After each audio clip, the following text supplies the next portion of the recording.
Buenas noches. Hoy iniciamos otra clase más del curso Implementación del Servicio Inmobiliario. Entonces, me gustaría que por favor me indiquen si ven mi pantalla.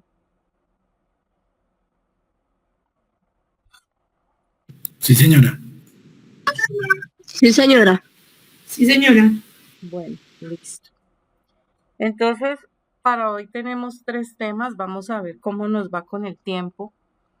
El primer tema, vamos a trabajar sobre el análisis de la situación jurídica del inmueble.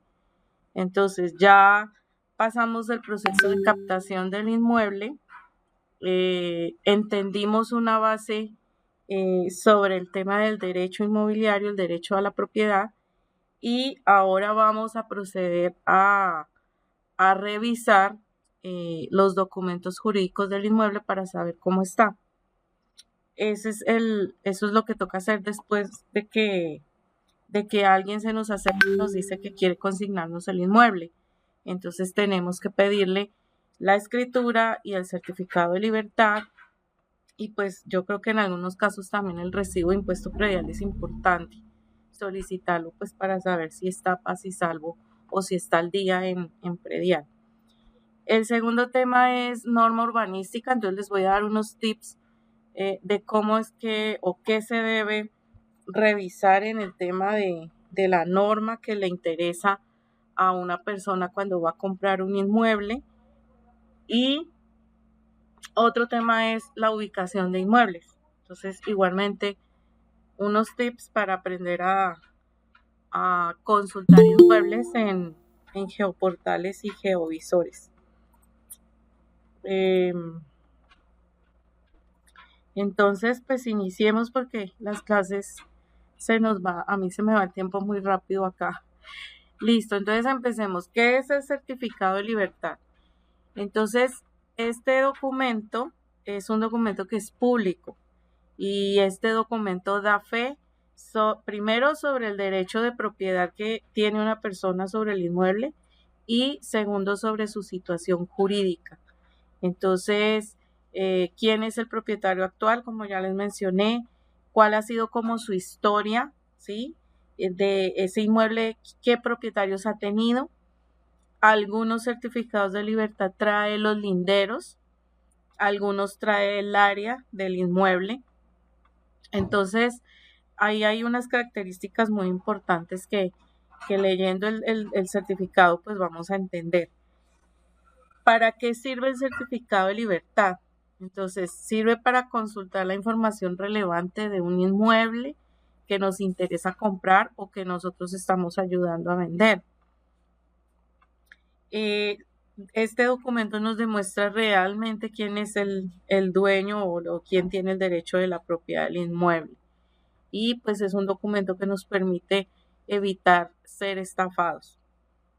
Permite también identificar si sobre el inmueble hay alguna acción legal, alguna acción que limite el dominio, algún gravamen, alguna restricción.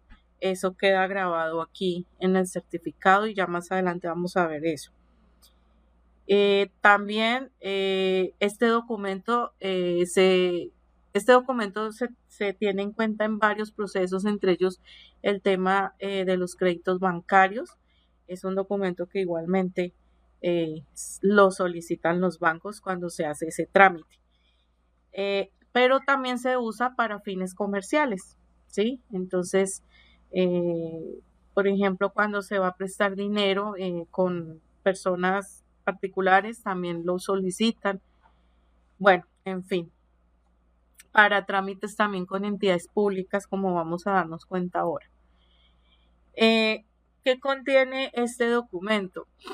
Entonces tiene la identidad completa del actual propietario, o si el inmueble está en régimen de propiedad horizontal de los copropietarios, o si el inmueble está en propiedad en común y proindiviso, o sea, por derechos, también muestra cuáles son los propietarios. y obviamente podemos mirar la identificación de sus propietarios y sus números de documentos en la mayoría de los casos. También algunos certificados, si la construcción se declara, si el inmueble tiene una construcción y esta construcción se declara, entonces también va a reposar allí que esa construcción pues fue declarada. El tiempo de uso del inmueble también nos puede reflejar ese tiempo, porque pues ahí vamos a ver que ahí el certificado tiene anotaciones y cada anotación pues tiene las fechas en que se hizo el respectivo registro, y eso puede dar cuenta de la edad que tiene una construcción en un inmueble. Entonces, ¿en qué consiste? Perdón, ¿qué contiene el certificado de libertad? Entonces, en primer lugar, este certificado tiene, permítame en un momento, yo busco un certificado de libertad para poder revisar.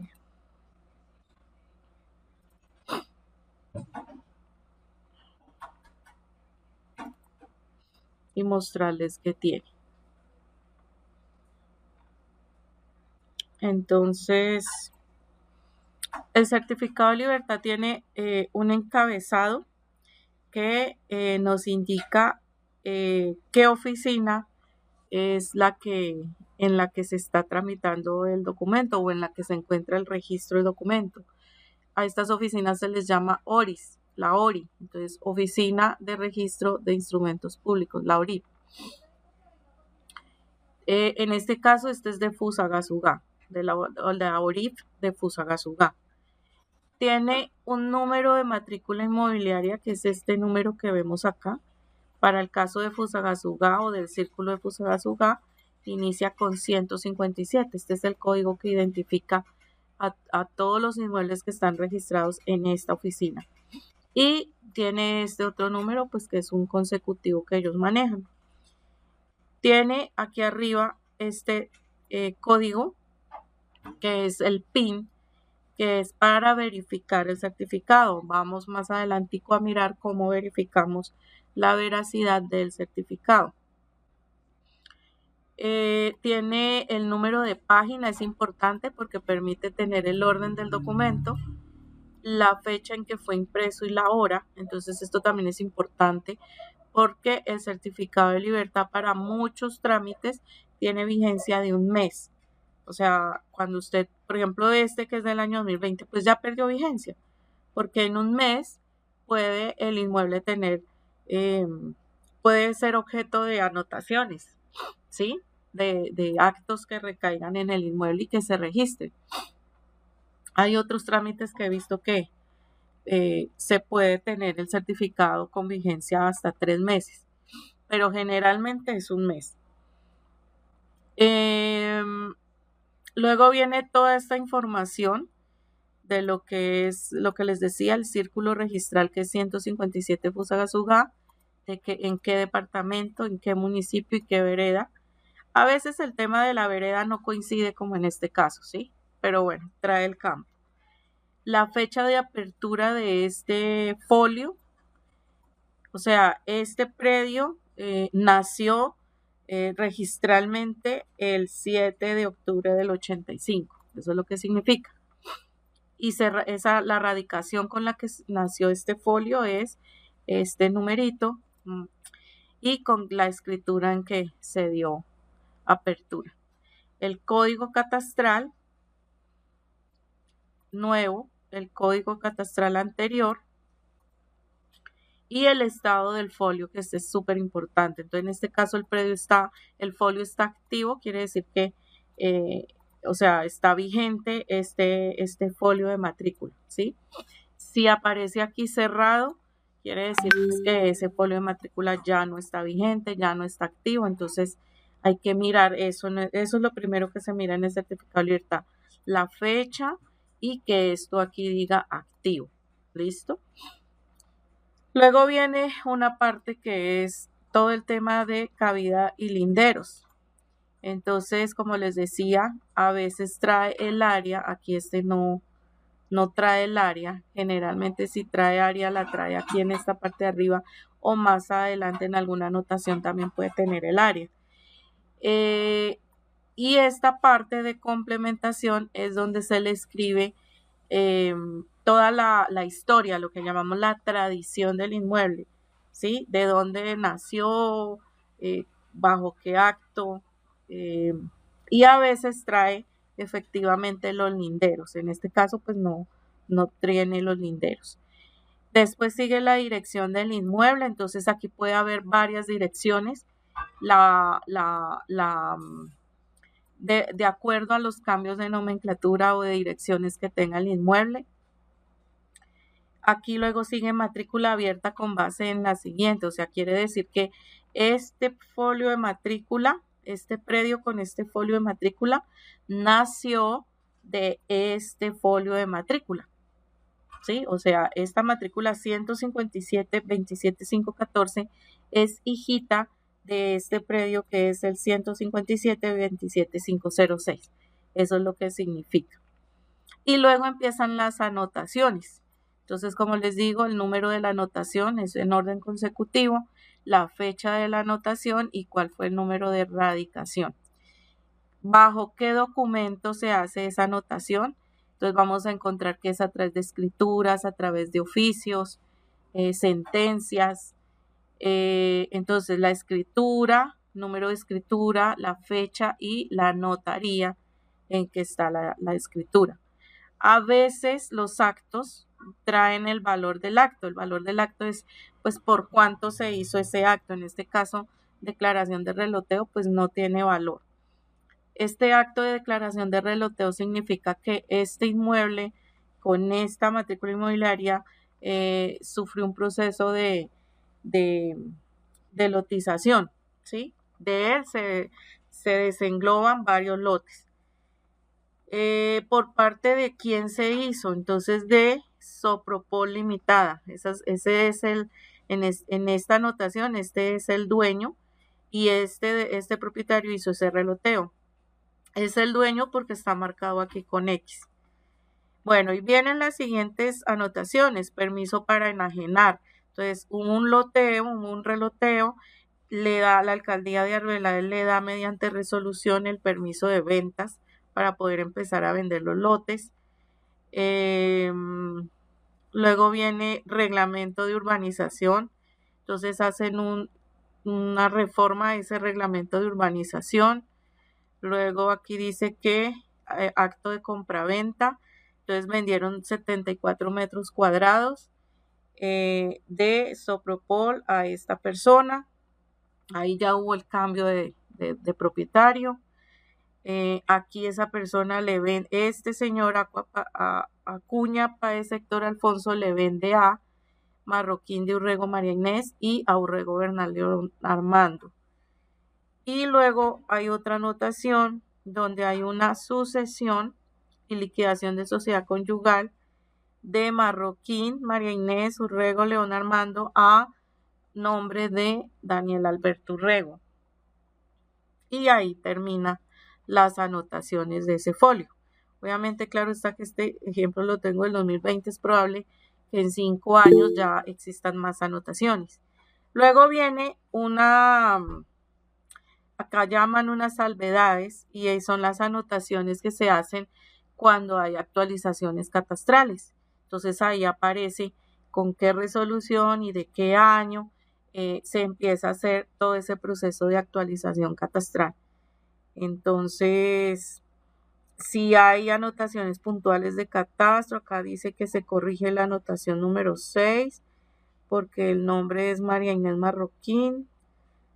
Hubo una corrección. Bueno, entonces en este caso ese es el contenido del certificado de libertad. Por eso ayer estábamos viendo todos los actos que pueden recaer sobre un inmueble, porque esos actos es esto que dice aquí, especificación. Entonces, este es el acto de compraventa y lo codifican con el 101 allá en registro. Por ejemplo, este acto es adjudicación, no sé qué, el código es el 197 y así registro tiene codificado todos los actos que pueden recaer en un inmueble. Bueno, no sé si alguien estaba... ¿Sí, Paola? Buenas noches para todos. Tengo una inquietud acerca del certificado de tradición y libertad. ¿Qué significa cuando aparece en el certificado, aparece, en vez de la X, aparece la I, como titular de dominio incompleto? ¿Qué significa? Siempre quería saber qué significa esa partecita. Bueno, ¿se acuerdan que en la clase anterior hablábamos de la nuda propiedad? Sí. Entonces, es probable, y habría que mirar el certificado, es probable que en alguna anotación aparezca nuda propiedad, y recuerden que cuando hay nuda propiedad es porque la propiedad queda a nombre de una persona y el usufructo a nombre de otra.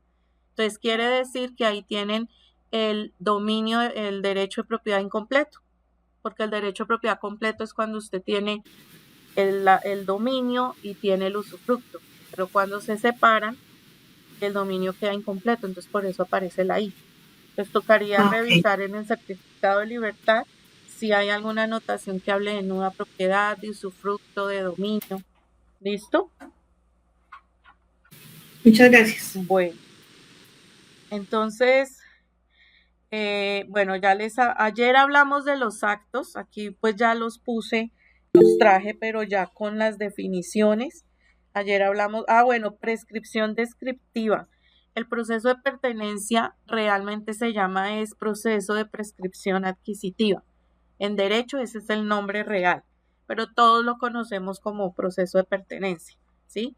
Y pues la definición que se da es cuando se adquiere legalmente la calidad de propietario de un inmueble que es ajeno gracias al paso del tiempo y al cumplimiento de los requisitos que exige la ley.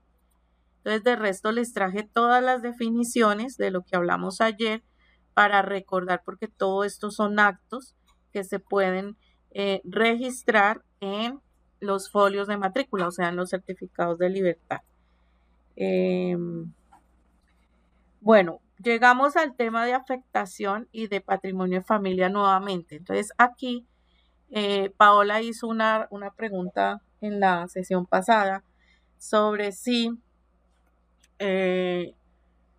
una pareja que tiene en su unión, no son casados, pero tienen en su unión una hija, pero cada uno de ellos tiene un hijo por fuera, o sea, de diferente padre, madre, que cómo eso quedaba ahí en el tema de la afectación a vivienda familiar o de patrimonio en familia.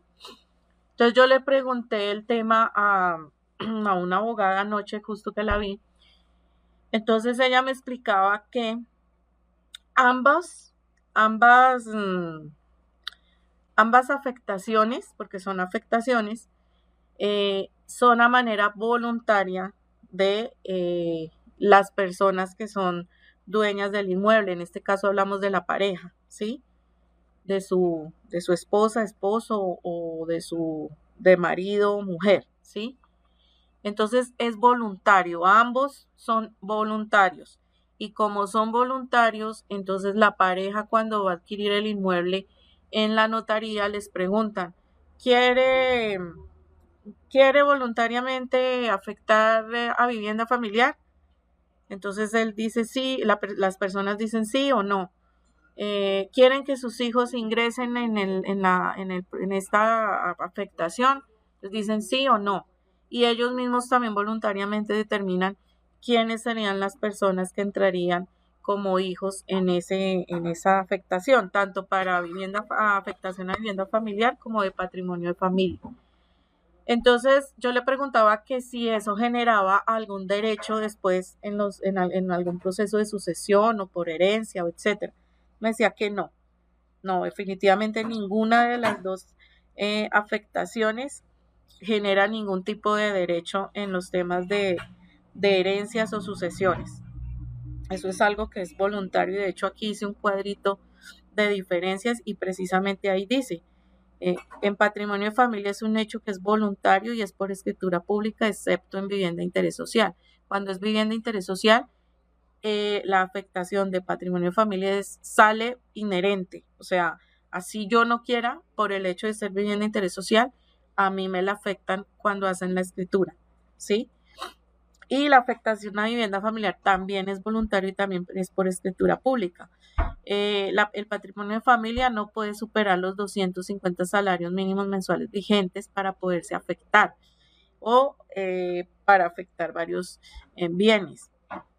O sea, si usted tiene un inmueble que vale más de los 250 salarios mínimos mensuales vigentes, solo le aplica a un inmueble porque no puede superar ese valor para poder afectar. En afectación a vivienda familiar no hay restricciones y aplica a un solo bien también. El patrimonio de familia queda a favor del grupo familiar, hijos existentes y los que llegaran a existir. Entonces aquí es donde decía la abogada que queda a voluntad de la pareja determinar pues qué hijos conforman ese grupo familiar y quedan bajo esa afectación.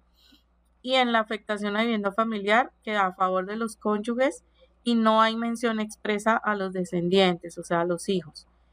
En patrimonio de familia no es hipotecable, no se puede gravar, no se puede embargar. En afectación a vivienda familiar sí se puede hipotecar y obviamente pues procede el embargo. Y en patrimonio de familia se retira, se acaba hasta que los hijos sean mayores de edad y se puede levantar el patrimonio de familia. En la afectación a vivienda familiar puede ser cancelada por los cónyuges o en disolución de sociedad conyugal. Entonces son las diferencias que hay entre uno y otro. Y pues no sé, Paula, si respondí la pregunta que tenías. Sí, señora. Bueno. Sí, me queda claro. Listo. Creo que Muchas con esta gracias. explicación también quedó un poquito más claro ese tema. Ese tema, sí, señora. Gracias. Bueno, entonces hablamos de que lo que estábamos mirando era actos que se reflejan en lo que son los derechos de propiedad, ¿sí? ¿Qué le pasa al inmueble con relación al derecho de propiedad? Pero hay unos actos que me limitan el dominio sobre la propiedad, que son los que acabamos de mirar, la afectación a vivienda familiar y el patrimonio de familia. O sea, hasta que no se levanten, pues no se puede vender el inmueble. Por eso dice que se limita el dominio. Hay otras limitaciones de dominio, como lo hablábamos, el usufructo, la reserva de usufructo, la nuda propiedad y el fideicomiso civil. Entonces, este fideicomiso consiste en transferir la propiedad de un bien a otra persona con la condición de que primero se cumpla un determinado tiempo o pase un hecho o acto específico. Hasta que dicho momento o condición no se cumpla, no será transferida la propiedad del bien.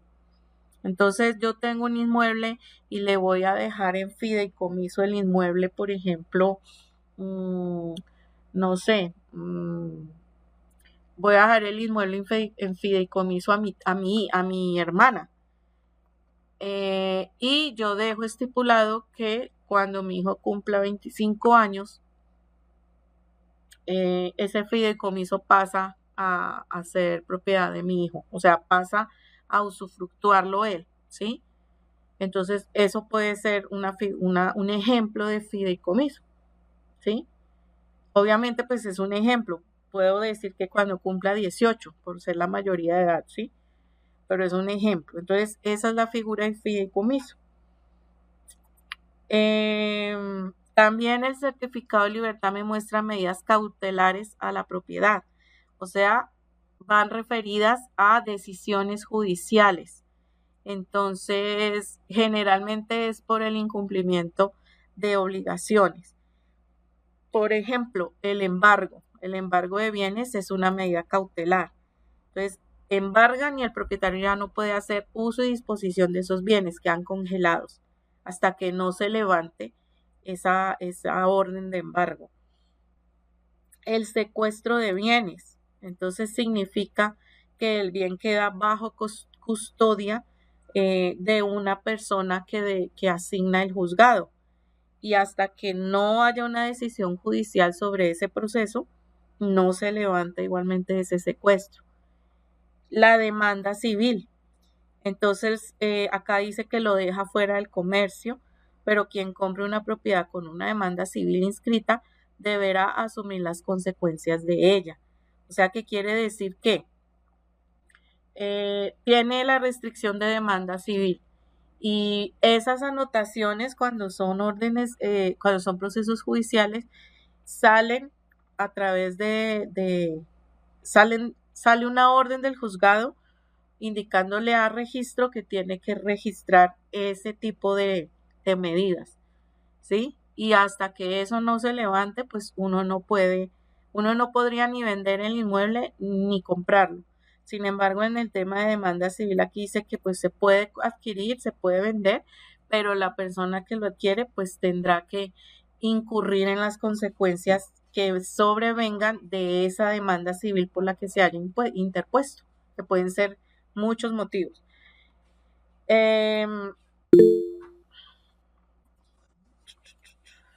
¿Sí, Claudia?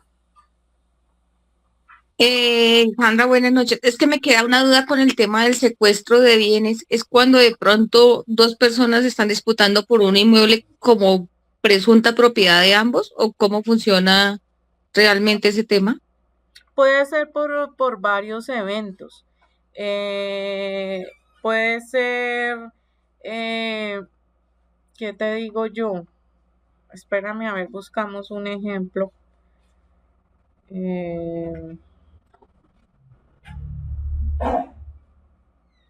Espérame a ver y miramos.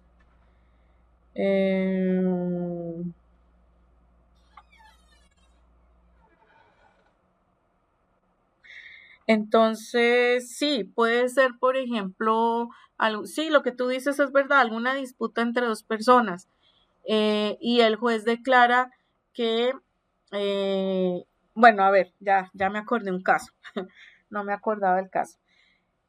Hubo un caso acá en Fusa que yo conocí que secuestraron el inmueble y se da más que todo en temas con la DIAN. Los he escuchado más, ¿sí? Entonces, cuando la persona tiene bienes y por alguna razón la DIAN lo sanciona, entonces abre un proceso de cobro de la deuda en impuestos que tenga la persona. Entonces, la DIAN lo que hace es abre el proceso en un juzgado, el juez tiene que ordenar el secuestro del inmueble. ¿Para qué? Para que ese secuestre administre el inmueble. Entonces, acá, por ejemplo, una vez tuve una amiga que fue la secuestre de una panadería de acá de Fusa. Entonces, el secuestre ahí tenía la función de administrar el inmueble, velar porque efectivamente ese negocio, porque en este caso era un negocio con el inmueble, generara los ingresos que venía generando y tenía que estar pendiente de toda la contabilidad y rendirle las cuentas a la DIAN, pero a través del juzgado. O sea, ella rendía cuentas al juzgado y el juzgado reportaba a la DIAN. Y así hasta que la persona, pues el juez falló y la persona pues tuvo que aceptar el fallo y cumplir pues con lo que determinó el juzgado. Cuando ya la persona dueña de ese negocio cumplió, entonces levantaron el secuestro y ya el inmueble pues volvió a su administración del propietario. ¿Sí? Esa es la figura de secuestro. El embargo es que queda congelado para poderlo comercializar. Entonces, la propiedad sigue siendo de esa persona que aparece en el certificado, pero el inmueble queda embargado, o sea que la persona no lo puede mover, no lo puede hipotecar, no puede hacer nada con el inmueble hasta que el juzgado pues decida a través de la orden judicial, de una sentencia. ¿Sí te queda como más claro? Sí, señora, muchas gracias. Bueno, entonces, Los gravámenes. Entonces el certificado de libertad también tiene gravámenes a la propiedad. Y cuando hablamos de gravámenes se refiere a obligaciones o cargas, bueno, en otras palabras, impuestos que se le impone al inmueble y que pues se debe obligatoriamente cancelar. Entonces, por ejemplo, está el tema de las hipotecas. Las hipotecas es un gravamen porque pues no es un impuesto, pero sí es una deuda que recae sobre el inmueble y que se debe cancelar y se levanta una vez se termina de pagar eso. La valorización. Entonces, la valorización es una contribución. Todos la llamamos impuesto, pero bueno, realmente es contribución. ¿Por qué contribución? Porque se paga una vez. A usted no le están pidiendo que pague valorización cada año como el impuesto predial. La valorización es una contribución porque se paga una vez, por ejemplo, por una obra. No le pueden cobrar valorización por la misma obra 2 y 3 veces. Eso por ley no se puede. Entonces, es por obra pública la valorización. Y la plusvalía también en Colombia también en Colombia la plusvalía es una contribución, porque igualmente se paga una vez. ¿Cuándo se genera la plusvalía? Cuando hay cambio de norma en un municipio. Entonces, cuando aprueban los POTs, ahorita vamos a hablar un poquito de POT. Entonces, la plusvalía es el mayor valor, el incremento que tiene el inmueble. Aquí dice que por las acciones urbanísticas, o sea, por lo que la norma me permite hacer. Por ejemplo, yo tengo mi casa y la tengo en Ebenezer, pero resulta que con el POT anterior solo dejaban hacer un piso. Ahora con el POT nuevo ya dijeron que se puede hacer el segundo piso, pero pues sujeto a previa autorización de planeación. Si a mí me autorizan el segundo piso, si yo fuera a sacar la licencia de construcción para hacer el segundo piso y me lo aprueban, automáticamente yo voy a quedar, mi inmueble va a quedar grabado con la plusvalía, porque la norma me está dando a mí un beneficio de un segundo piso y yo me voy a beneficiar de ese segundo piso, ¿sí? Entonces así pasa y obviamente esa contribución, esa liquidación de plusvalía va de acuerdo al área del inmueble, al sector donde se ubica, al potencial de norma que le van a permitir. No va a ser lo mismo que a una persona que le dejaban hacer un edificio de 3 pisos y ahora le dejan hacer 10. No va a ser la misma plusvalía que para la casita que era de un piso y le dejan hacer 2. Eso tiene todas unas variables ahí con las que se liquida. Acá en FUSA ya se está cobrando plusvalía. Ya hay certificados de libertad. Yo he visto donde sale el tema de plusvalía, ya se está pagando plusvalía desde hace como 2 administraciones o 3. De hecho, acabé de ver un decreto que decía en situaciones de cómo compensar el tema de efectos plusvalía, porque se puede pagar en dinero o se puede pagar en especie con tierra también, o compensarla. Entonces yo digo, no, yo no pago mi plusvalía en dinero ni en especie ni inmueble, pero el municipio tiene unas áreas receptoras de plusvalía. Entonces, ¿qué áreas pueden ser? Predios donde ellos quieren hacer algún proyecto. Entonces yo digo, listo, yo le compro, le doy el valor de mi plusvalía para que se recepcione allá esa plusvalía. Bueno, eso es algo que tiene que ver con los derechos ay,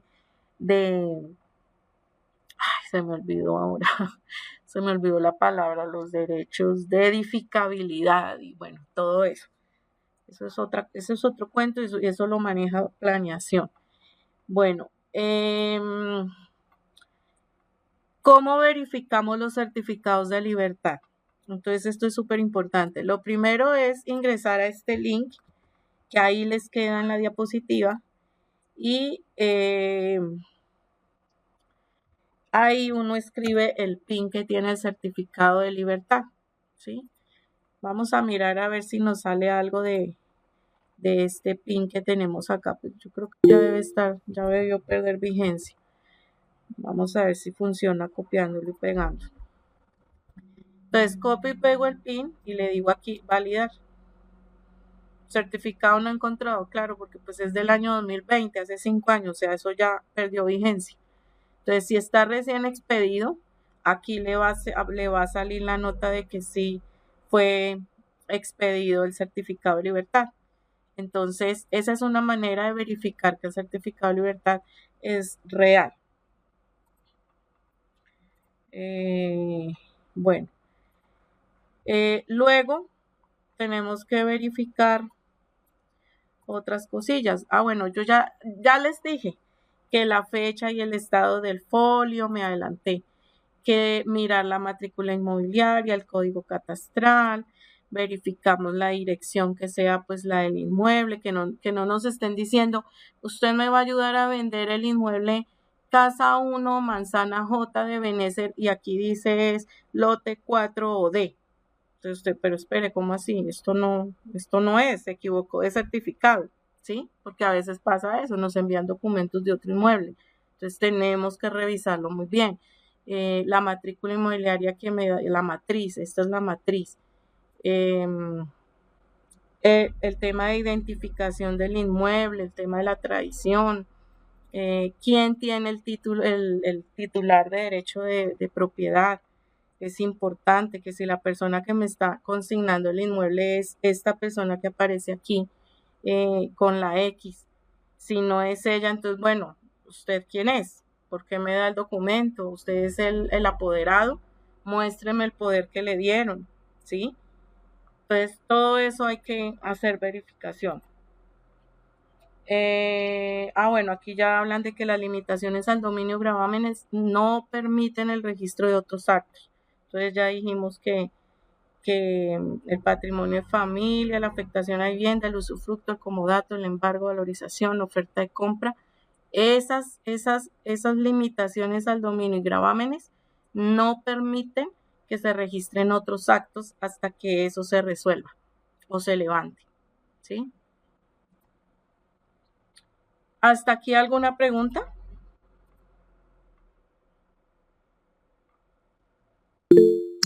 Sí, Claudia.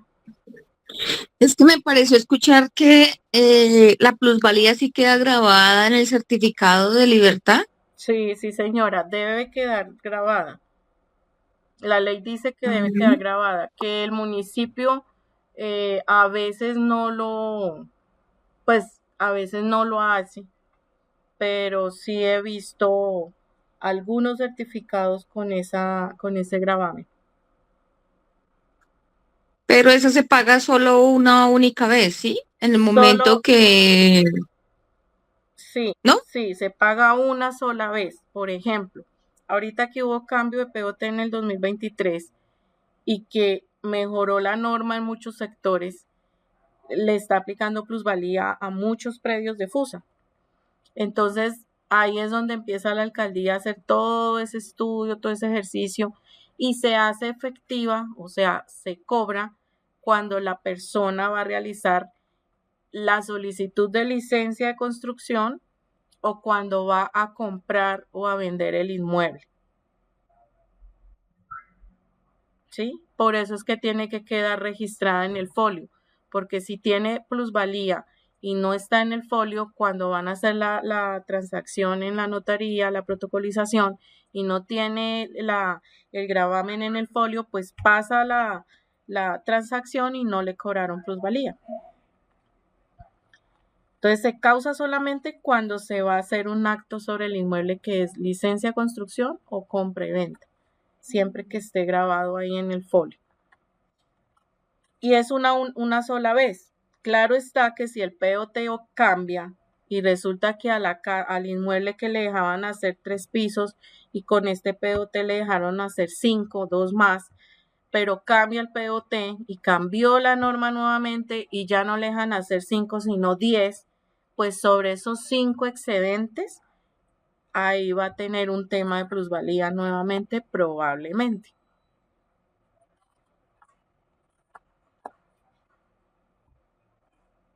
¿Listo?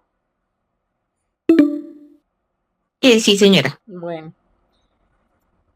Entonces, cuando veamos en el folio que sale plusvalía y se va a ayudar a vender el inmueble, hay que decirle a la persona, venga, mire, usted tiene plusvalía, esto es un gravamen, hay que pagarlo a la alcaldía. Y entonces, pues así como el predial que toca ir a la alcaldía y pedir el predial, ir y pagar y estar al día y todo eso, así toca con la plusvalía, igual que con valorización. Vaya, saque el pasisalvo de valorización, lo mismo. Bueno, ahora pasamos a la escritura pública. Entonces recuerden que la escritura pública es el título, una de las formas que da el título de la propiedad. El certificado de libertad nos demuestra el modo en que se da el derecho de propiedad. Entonces, es un documento público que contiene la declaración de voluntad entre dos partes, que pueden ser varias personas, para hacer un determinado contrato, o en este caso aquí dice acto jurídico. Entonces, hay escrituras que pueden contener poderes, testamentos, actas de constitución de sociedades, de empresas, de asociaciones, escrituras de hipoteca, y pues aquí la literatura que encontré dice que pues esas son como las más conocidas. ¿Cuáles son las partes de la escritura? Entonces, la escritura tiene una introducción, una primera parte que es la introducción, y en esa introducción hay un encabezamiento. Entonces, el encabezamiento lleva la información de la notaría, el número de la notaría, la ciudad donde está, el lugar donde se va a otorgar la escritura, el notario. Ese es el encabezamiento. Tiene una segunda parte esa introducción que es la comparecencia. Entonces aquí se explica quiénes se presentan ante el notario con sus nombres y su identificación, el domicilio. Eso es comparecencia. Luego viene otra parte que se llama cuerpo documental. Entonces el cuerpo documental tiene la exposición o antecedentes, que no es más que los antecedentes del acto. O sea, si es un acto de compra-venta, entonces los antecedentes de esa compra y venta. Que en este caso están diciendo que el señor Augusto López declara que le transfiere el título de propiedad a la persona Pepita Pérez. Bueno, eso es comparecencia. Eso es antecedentes. Tiene otra parte que se llama dispositiva, ¿sí? O de estipulaciones, y entonces ya habla de las condiciones del negocio propiamente. Entonces allí van a estar todas las cláusulas que da cuenta de cómo se hace el negocio. Entonces el valor que pactan, la forma en que se pagó, por ejemplo, podría ir ahí. La ciudad, las personas que pactaron nuevamente, etcétera. Viene otra parte que se llama conclusión o cierre. Entonces en la conclusión viene la fe pública. El notario da fe de que lo escrito anteriormente, pues eso es real, y que él da fe de eso. O sea, él es digamos que el que vio, revisó, el veedor de que eso es así. La parte de advertencia de cierre, entonces es una parte donde ahí dicen que las dos partes de los actores como tal de la transacción, del negocio, han leído la escritura y que están de acuerdo con lo que ahí está escrito. El otorgamiento es la parte donde las partes actoras firman. Entonces firma el comprador, firma el vendedor. Y la parte de autorización es ya la firma y sellos del notario. Entonces, esas son tres grandes partes: la introducción con encabezamiento y comparecencia, el cuerpo documental con lo que es antecedentes y disposiciones, y la parte de conclusión que tiene la fe pública, la advertencia y otorgamiento y autorización. Entonces esas son las partes que tiene la escritura. De evidencia el día de hoy, pues vamos a tener un ejercicio donde yo les voy a dar unos documentos. Bueno, aquí ya pasé a la evidencia. Entonces yo les voy a dejar un archivo en PDF donde van a tener una escritura y un certificado de libertad. Y entonces, como vienen trabajando, si trabajan individual o en pareja, van a hacer el estudio de caso. Entonces van a leer los documentos y del certificado de libertad van a responder estas preguntas. Primera, ¿cuál es el folio de matrícula y si está activo o no? Segunda, ¿quién es el titular de derecho de dominio? Tercero, si el inmueble si el certificado cuenta con cabida y linderos. Cuarto, ¿qué gravámenes o restricciones tiene el inmueble? Y en cuanto a la escritura, pues van a identificar las partes de la escritura y van a identificar las áreas y linderos que trae el inmueble. Esos son los datos importantes que nosotros debemos identificar tanto en escritura como en certificado de tradición, y es el análisis que siempre debemos hacer cuando tengamos esos documentos en nuestras manos. Entonces, esta va a ser la evidencia número 4. Más adelante, cuando terminemos la sesión, yo les envío el archivo PDF que van a analizar de acuerdo pues a todo lo que se vio aquí en las diapositivas. Entonces, igualmente pues también más tarde les hago envío de estas diapositivas. Bueno, hasta aquí. ¿Tienen alguna pregunta?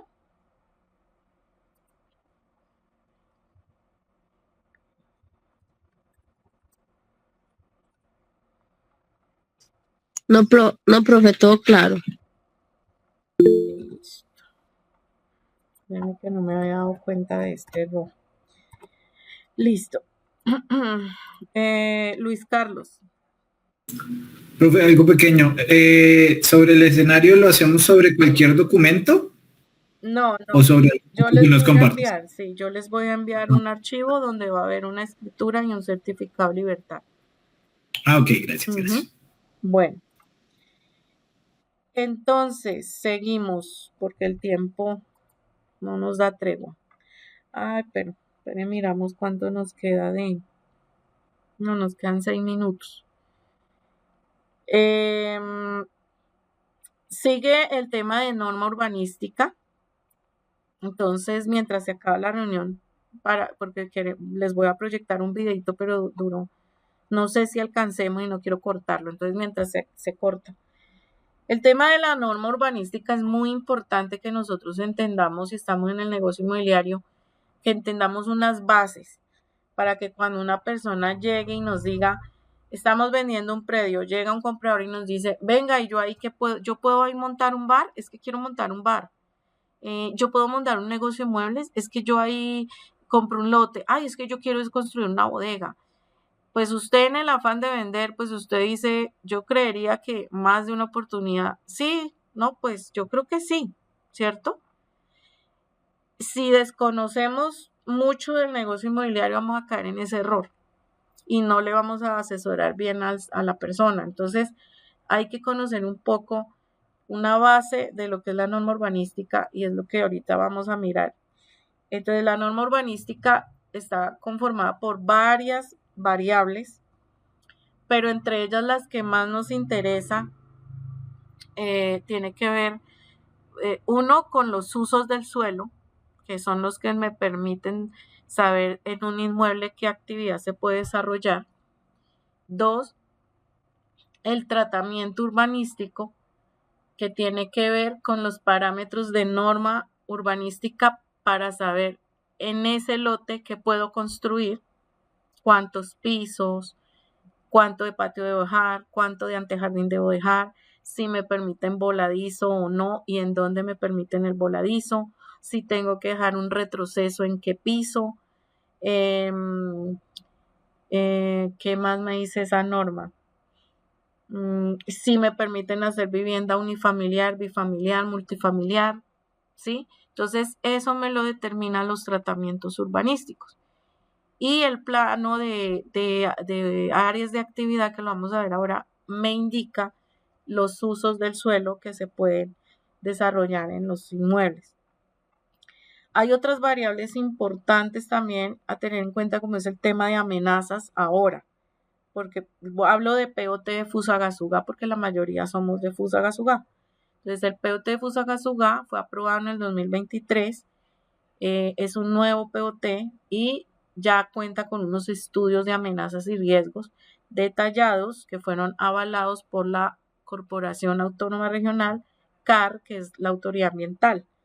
Entonces, todo eso lo vamos a ver ahorita, son unos planos y ya me define a mí qué inmuebles tienen la condición de amenaza y la condición de riesgo en los diferentes fenómenos. Entonces, fenómenos por inundación, por remoción en masa, que son, digamos, son los dos fenómenos más importantes que debemos tener en cuenta.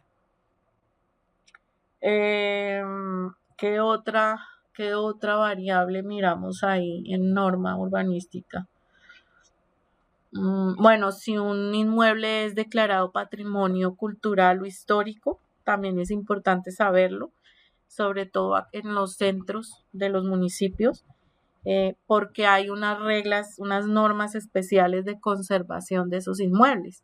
Entonces, no, eso es una casa vieja, eso tranquilo, que eso se tumba y eso hace usted lo que quiera. No, ojo, porque hay que mirar si el inmueble está en el centro, hay que averiguar si está declarado como patrimonio. Si está declarado como patrimonio, no se puede demoler el inmueble. Tiene que hacer una conservación del inmueble y la norma urbanística dice qué es lo que debe conservar. Entonces, todo esto sí ve que incide en la manera en que yo asesoro al cliente. Entonces, si a usted le dan a consignar un inmueble para ayudarlo a vender en patrimonio, el único cliente interesado es, de acuerdo a los usos, mire, usted puede montar un restaurante, puede montar esto, puede montar aquello, pero pues tiene que conservar esto, esto y esto. Muy diferente a alguien que está buscando una casa vieja para tumbar y echar 5 o 7 pisos, ¿sí? Vea, ahí si no se acaba, ahí si no se corta rápido la llamada. Bueno, entonces el POT de Fusagasugá nace por la ley 388 del 97. En el año 97 en Colombia se aprobó esa ley y ordenó a todos los municipios de Colombia a hacer su plan de ordenamiento territorial. Entonces Fusagasugá, obedeciendo a eso, hizo en el 2001 su primer POT y en el 2023 se logró, después de como 10 años de sufrir ese proceso, que se aprobara un nuevo POT que está obviamente más actualizado, más acorde a las nuevas dinámicas, tendencias, etc. Entonces ese nuevo POT lo podemos consultar en una página web que aquí en la diapositiva, este es el link para poder consultarlo y ahí está todo el POT completo.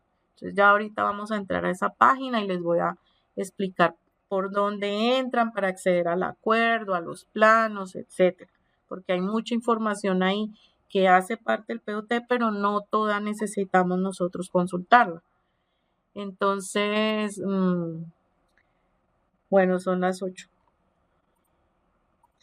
Creo que ya se va a cortar, sí, se cortó.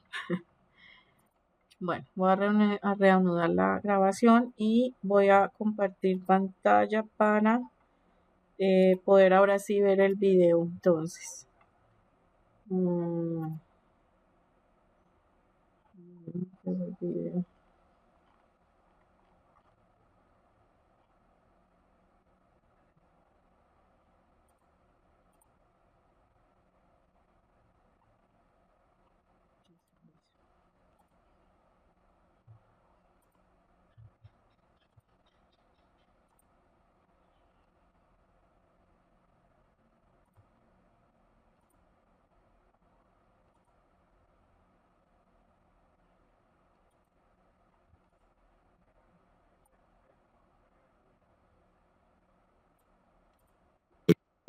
Ese plan estará vigente por los próximos 12 años, y lo que sea que se defina allí le incumbe a todos los ciudadanos, en particular a los empresarios.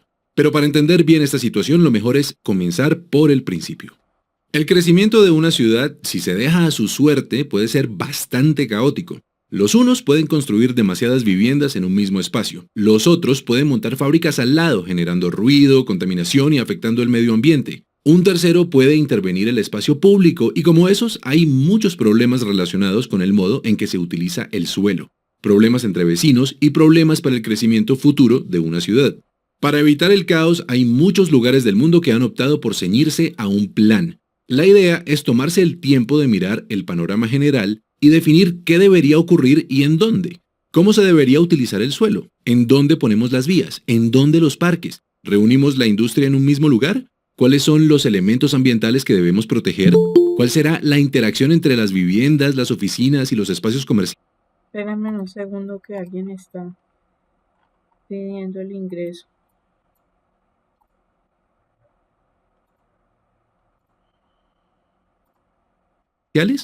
Bien hecho, este ejercicio produce un marco coherente que guía las acciones de millones de personas. Aquí en Colombia, esto se conoce como el POT, el Plan de Ordenamiento Territorial. Es un instrumento de planeación que regula el modo en que se utiliza el suelo de la ciudad. La idea surgió en 1997 y como dijimos al principio, cada POT tiene una vigencia de 12 años. No es algo que cada administración pueda cambiar, todo lo contrario. El objetivo es que la ciudad, más allá de los vaivenes políticos, pueda seguir un rumbo estable. Por eso es tan importante esta coyuntura. Ahora mismo es el momento de diseñar un nuevo POT. En rigor, el trabajo le corresponde a la Secretaría Distrital de Planeación, pero la única forma de llegar a un plan exitoso es escuchando las preocupaciones y los intereses de muchos actores, entre ellos los empresarios. Lo que sea que se defina en el POT, para bien o para mal, tiene un efecto sobre los negocios que ocurren en la ciudad. El efecto es directo y también indirecto. Es directo porque en un POT se puede decidir, y esto es un ejemplo extremo, que vamos a cambiar de lugar las zonas industriales. Eso implicaría que todas las fábricas que están ubicadas en un lugar tendrían que desplazarse a otro distinto. Pero también es indirecto porque los cambios que ocurren en el entorno afectan la viabilidad de cualquier negocio. Veamos otros ejemplos. Si usted transporta mercancía, entonces su negocio depende de las vías que están cerca, del tipo de carga que se permite en esas vías y también de los vecinos que tenga. Su negocio se vería afectado si se modifica el uso de esas vías o si el tráfico aumentara por alguna razón, como la construcción de muchas viviendas en un punto cercano. Ahora pensemos en el caso de las oficinas. Un POT señala cuáles son los lugares habilitados para servicios financieros y empresariales, pero, además de eso, una oficina puede ser un lugar más atractivo si existen espacios públicos de calidad cerca y también si es fácil llegar allá. Eso sin mencionar los precios de los terrenos, que también varían dependiendo del entorno y de las cosas que se pueden construir ahí. Y si hablamos de comercio, algo tan puntual como el tamaño de los andenes puede influir en la cantidad de personas que caminan frente a una vitrina. El punto es que el POT, algo tan abstracto a primera vista, habla sobre las cosas que nos afectan. Todo empresario sabe que la ubicación de su negocio es fundamental, pero pocas veces nos ponemos a pensar que el entorno en el que trabajamos puede cambiar de acuerdo a los nuevos lineamientos que define la ciudad.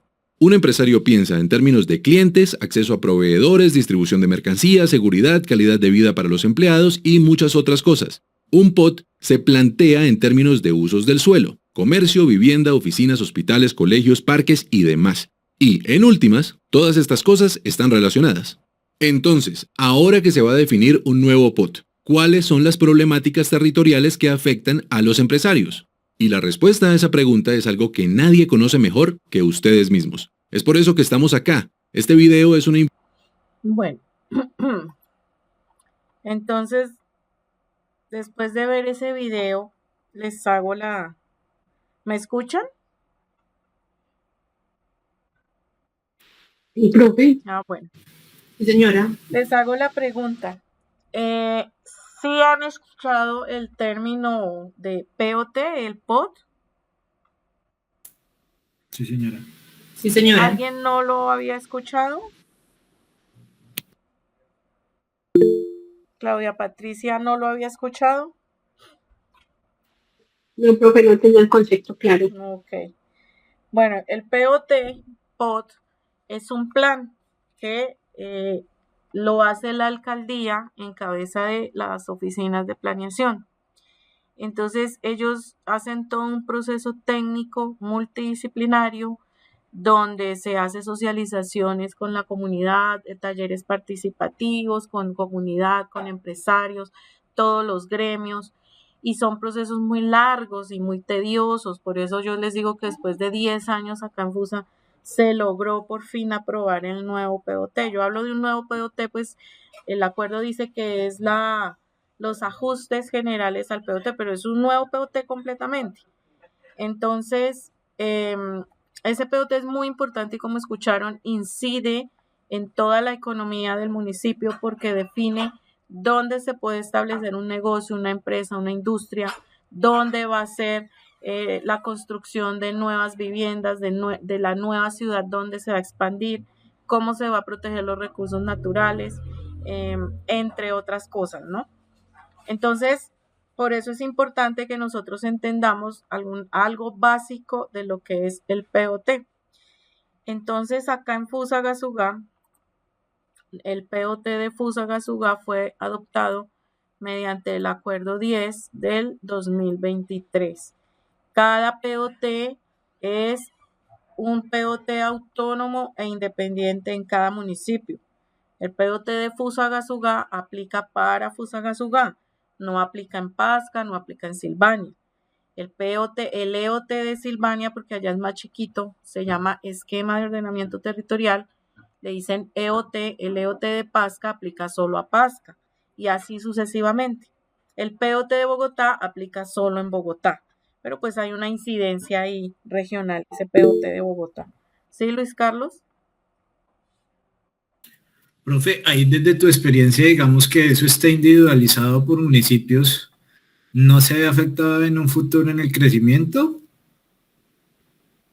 En el crecimiento de los municipios o desde... No, en el municipio pues se ordena cada municipio, digamos que yo lo entiendo de esa manera, pero digamos que en el crecimiento cuando, de ejemplo, hay municipios que quedan cerca a una ciudad, lo que le pasó de pronto a Soacha con Bogotá, no sé, Envigado con Medellín, ¿no se ve afectado que sea individualizado y no se vea de manera conjunta? No porque hay una instancia que se llama la CAR, una Corporación Autónoma Ambiental, que el POT va allá y ellos son los primeros encargados de revisar esa articulación que hay entre POTs desde el punto de vista ambiental. Entonces, por ejemplo, el POT de Fusalacar lo que hizo fue montar los planos de reglamentación del suelo rural en conjunto. Entonces montó el de Pasca, el de Fusa Silvania y empezó a analizar, bueno, si Fusa está diciendo que va a proteger el cerro Fusacatán y tiene una parte del cerro y la otra parte está en Pasca, pues lo lógico es que Pasca también proteja el cerro bajo la misma reglamentación. Y toda esa articulación, la CAR lo hace con los municipios de su jurisdicción. Eso en el tema ambiental. Además que también los POTs se tuvieron que formular, por lo menos el de FUSA se tuvo que formular basándose en el PONCA del Sumapaz, ¿sí? En el plan de manejo de cuencas del Sumapaz. O sea que hay toda una planificación basada en ese PONCA también porque la CAR lo exigió. Desde el enfoque de, digamos, de provincia, no, es más la gobernación la que jalona ese enfoque provincial con proyectos estratégicos, pero sí hay un tema de ciudad-región que corresponde con Bogotá, porque Bogotá pues es nuestro distrito capital y conformaron una ciudad-región donde las ciudades o municipios más importantes de Cundinamarca conforman ese nodo y hay toda una proyección porque hay todo un ente de planificación y todo eso alrededor de eso. Entonces no es que quedemos solos, FUSA quedó solo, no. FUSA hace parte de esa ciudad-región y hay unos componentes de ciudad-región que son beneficiosos para FUSA, pero FUSA también tiene como unas obligaciones ahí en ese tema. Entonces, no, estamos solos en norma urbanística, o sea, FUSA es independiente y autónomo en su norma urbanística, digámoslo así para que me entiendan, para construir. Pero no estamos solos ni en la provincia, ni en el departamento. ¿Listo?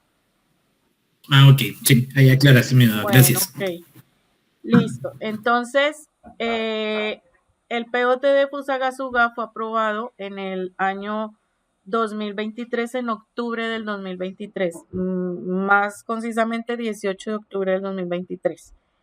Entonces, esto tiene unas implicaciones grandes. Primero, todos los negocios de comercio deben contar con un uso del suelo actualizado. Cambia el POT, cambian los usos del suelo y por tanto cada negocio está en la obligación de tener su uso del suelo actualizado. ¿Por qué? Porque es probable que este POT haya prohibido ciertas actividades en ciertos lugares o que en otros lugares las haya legalizado, por ejemplo, ¿sí? Entonces, por eso cuando hay cambio de POT hay que cambiar el uso del suelo. ¿Qué otras incidencias para los constructores? Obviamente, entonces se generan más zonas de suelo urbano para construcción, cambia la norma, de pronto a algunos les permite más rentabilidad, en otros les quitó la rentabilidad. Se generaron suelos de expansión, que es a donde puede crecer la ciudad. Entonces, todo esto está en el POT, las proyecciones de un plan vial, entonces, ¿por dónde van a pasar nuevas vías del municipio? Todo esto está. Entonces, vamos a ingresar a este link. Yo les voy a compartir el link. Si quieren ustedes, pues van ingresando allá mientras yo les voy dando aquí la indicación. Ya se los compartí. Vamos a mirar el POT de Fusagasugá. Entonces vamos a ingresar. Si no tienen el link, uno accede de esta manera. POT Fusagasugá. Escribe uno en Google POT Fusagasugá. Y la primera opción que sale, que es Acuerdo 10 del 2023, ahí es donde damos clic. Entonces, afortunadamente para el municipio Fusagasugá, hay una página web dispuesta que depende de la alcaldía, donde está todos los archivos del POT. Ahí no se restringió nada, todo, absolutamente todo está público, absolutamente todo. Entonces, por ejemplo, aquí tenemos ya decretos reglamentarios del POT. Entonces, esto es trabajo de la Oficina de Planeación este año. Entonces, por el cual se adoptan normas urbanísticas comunes para exigencia de unidades sanitarias en los usos de comercio y servicios. Este decreto se reglamenta el cumplimiento de porcentajes de suelo destinado a vivienda de interés social. Este decreto se adoptan normas urbanísticas para estacionamientos.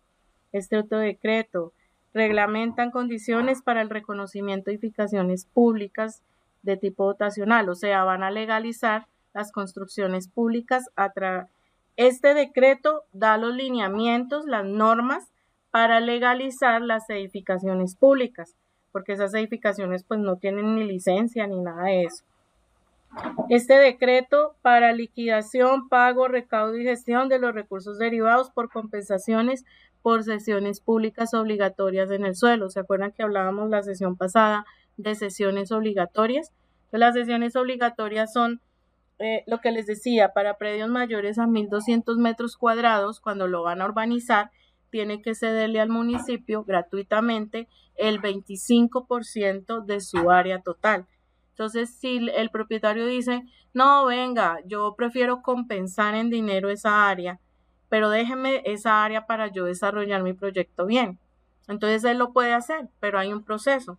Hay que hacer un avalúo donde digan a cómo está el metro cuadrado ahí y con ese valor en dinero correspondiente a ese 25% es el que él tiene que compensar en dinero y ese dinero entra pues como decimos, al erario público para el tema de obras de infraestructura, de espacio público, de equipamientos, todo eso. Esos dineros de compensaciones tienen una destinación específica. Esos dineros no pueden ir a parar a obra social. Tienen que ir a obra pública física de infraestructura, porque para eso es el POT, para el mejoramiento físico del municipio, pero que hay una incidencia en lo social y en lo económico. Creo que alguien está alzando la mano. Luis Carlos. Profe, en este caso, digamos, si te entendí bien, normalmente, si yo tengo un proyecto y tiene mayor del metraje que tú dices, que son 1.200 metros cuadrados, tengo la opción de hacer la sesión pública, que es ceder un terreno, o en su defecto hacer un pago por esa sesión pública. Sí. Este decreto ok. reglamentario está dando las condiciones para que eso se haga. En FUSA ya se ha hecho. En administraciones anteriores esa figura ya se ha hecho, lo que pasa es que no estaba como muy bien reglamentada. Con ese decreto ya queda reglamentado eso y sí se puede hacer. Tocaría leer el decreto para mirar si ellos establecieron unas condiciones de aplicabilidad, ¿no? Sí, porque es que mi duda va más a que pues, realmente en los últimos años ha crecido mucho el tema de propiedad horizontal en Fusagasugá y es poca la sesión pública que se le ve a ese tipo de proyectos acá. Sí. Entonces siempre ha tenido esa inquietud. Sí, de hecho el POT dice que ellos tienen que dejar un área para lo que es zonas verdes y equipamiento común. Y también es más o menos otro 25%, entonces 15% en zonas verdes y 10% para equipamiento común. Entonces, sí, porque casi ningún proyecto hace eso acá en casi Fusa. ninguno lo hace y yo creo que es porque están compensando ya ese tema. Financieramente, ¿cierto? Sí, yo conozco varios casos. Yo he tenido que hacer 2 avalúos de compensación para eso, para ser presentados en la alcaldía para eso. Bueno, ok. entonces, retomando el tema de nuestro POT, bueno, estábamos aquí en la página. Entonces, en decretos reglamentarios tenemos esos. Tenemos esta carpeta que es informes anuales de seguimiento. Entonces, si queremos saber cuánto avanza cada año el POT en su ejecución, entramos ahí y ahí se supone que debemos tener los informes, pero yo no me voy a quedar en eso. O sea, hablar de POT, esto es una cátedra de... bueno, viene otro link que es radicados y documentos del proceso, o sea, cómo se hizo ese proceso de aprobación, cuáles fueron los radicados, a dónde, todo eso. Viene otra carpeta que es la cartografía oficial, que dice que está firmada, o sea, esta es la que tenemos que consultar, ya miramos eso. Y el acuerdo. Entonces, si nosotros vamos a consultar norma de un predio, primero tenemos que entrar a cartografía oficial, ¿sí? Y en cartografía oficial hay 3 ítems, la de participación, la de diagnóstico y la de formulación. Nosotros siempre cuando consultemos POT tenemos que mirar cartografía de formulación, porque es donde está la norma. Y toda esa cartografía de formulación son toda esta mano de plano y eso es una chorrera de planos. Pero aquí uno le va diciendo cargue más y si queremos ver, por ejemplo, usos del suelo, pues acá tenemos que cargar más y vamos mirando el que diga áreas de actividad, el plano de áreas de actividad. Mire los de amenazas, de pronto ahorita le echamos una revisada a lo de amenazas, pero quiero ver primero usos del suelo. Aquí está. Pero este es del centro. Bueno, importante, este POT le dejó ya norma a todos los centros poblados de Fusa, la Guadita, el Boquerón, la Cascada, Praderas del Mirador, tienen ya norma, o sea que usted iba a la Guadita y usted decía, pero esto es un moridero, esto no pasa nada, no se podía hacer nada porque no tenía norma, y al no tener norma no le podían expedir licencias, entonces ese pueblo estaba ahí. Ahora que hay norma, ya se le puede expedir licencias y es muy probable que esos centros poblados empiecen a tener un desarrollo. ¿Listo? Sigamos acá mirando. Usos y actividades. ¿Dónde está? ¿Dónde está? Usos y actividades. Ay, yo lo había encontrado más rápido. Hoy que lo estuve mirando.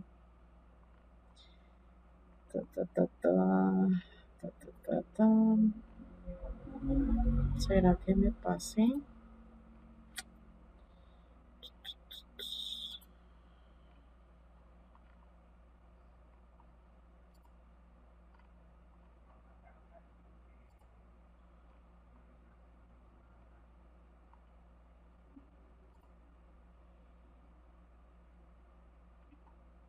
Ay, me pasé. Mire todos y me pasé. Espérenme a ver, miremos otra vez con detenimiento. Entonces tiene que decir áreas de actividad. Ay, mírelo acá. Yo sí decía que estaba al inicio. Entonces, el plano que debemos mirar para saber usos del suelo se llama áreas de actividad y usted da clic y lo trae acá. Acá usted da clic y él descarga. Aquí le da aceptar y él muestra el archivo y usted lo puede descargar. todo el POT, todos los archivos son descargables. Entonces se abre este plano en PDF, todo está en PDF. Entonces usted empieza a buscar el inmueble. Digamos, ay, no, es que tengo en consignación una casita en, no sé, en Quintas de Balmoral. ¿Sí? Entonces miramos aquí dónde está Quintas de Balmoral. Por acá está, mírelo. Y ubicamos el predio. Entonces, esto que ven aquí, esta es la casona de Balmoral que tiene un uso diferente. Si el predio queda aquí en Quintas de Balmoral, todo Quintas de Balmoral está de color amarillo. Entonces nosotros buscamos el color amarillo en las convenciones, acá en la convención. Y ese color amarillito es este amarillo. Pues acá está como más oscuro, pero es este amarillo.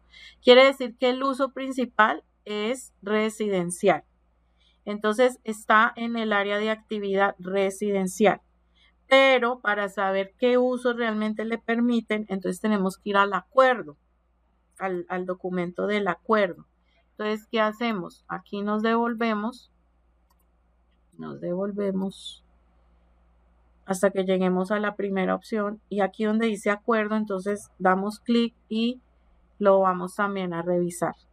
Aceptar y aquí abre el acuerdo. Entonces el acuerdo esto ya es norma, ¿sí? Entonces, acuerdo 10 del 18 de octubre del 2023, por el cual se adopta la revisión general y ajuste del POT de Fuso. Esto es un POT nuevo. Y aquí lo que hacemos es darle control F y buscamos residencial. Y empezamos a darle aquí enter para que nos muestre todas las palabras residencial, pero hasta que nos encuentre la que diga área de actividad residencial. Y ahí vamos a poder ver los usos que se permiten en esa área. Entonces, mira, aquí ya empezamos en usos del suelo urbano. Acá empezamos, mire, uso residencial. Es el que proporciona habitación permanente a las personas. Se puede desarrollar a través de tipologías unifamiliar, bifamiliar, multifamiliar. Sigamos dándole enter. Enter, aquí está. Mire, artículo 126, área residencial. ¿Qué uso le permite? Principal, residencial. Uso compatible, comercio tipo 1, servicios tipo 1, institucional tipo 1, institucional de tipo dotacional, parques y zonas verdes. Usos condicionados, servicios públicos, usos prohibidos, los no mencionados. Y hay unas condiciones pues que hay que respetar. Si yo quiero saber qué es el comercio tipo 1, pues copio y pego aquí nuevamente esta palabrita y le doy enter. ¿Qué pasó? Ya. Entonces, comercio tipo 1 en suelo urbano. Son estas actividades.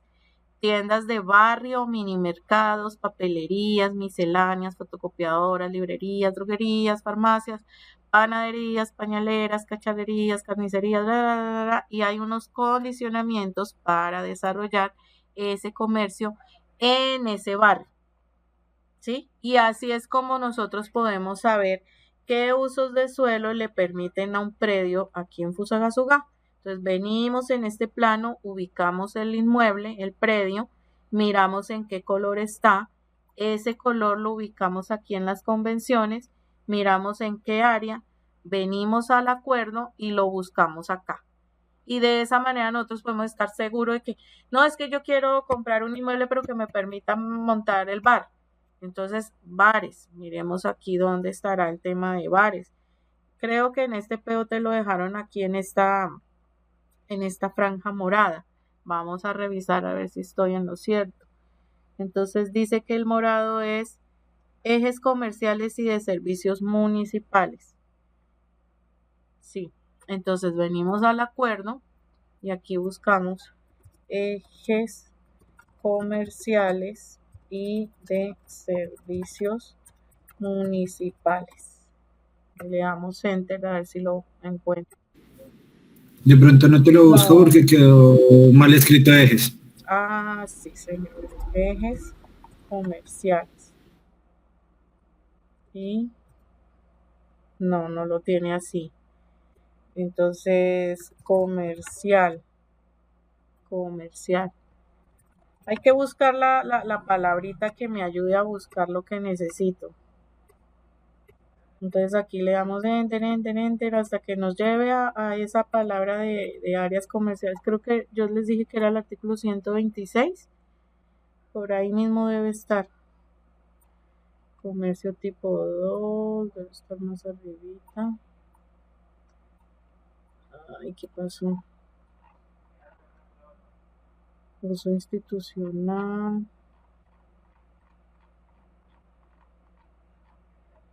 Bueno, esto es de paciencia. O sea, si usted está de afán, no le sirve que lo haga de afán, porque esto es de leer, esto es de paciencia.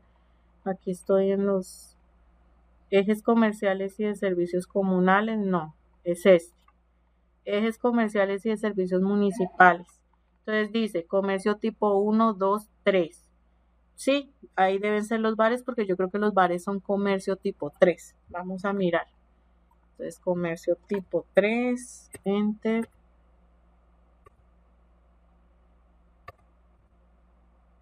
Donde me lleve a la lista de comercio tipo 3. Aquí está. Hipermercados, almacenes de cadena, concesionarios, Ay, no está en comercios tipo 3. No los veo ahí. Entonces nos va a tocar buscar por palabra bar. A ver dónde nos los dejan poner. Y ahí están todos los bares. Busquemos bares a ver si nos sale más rápido.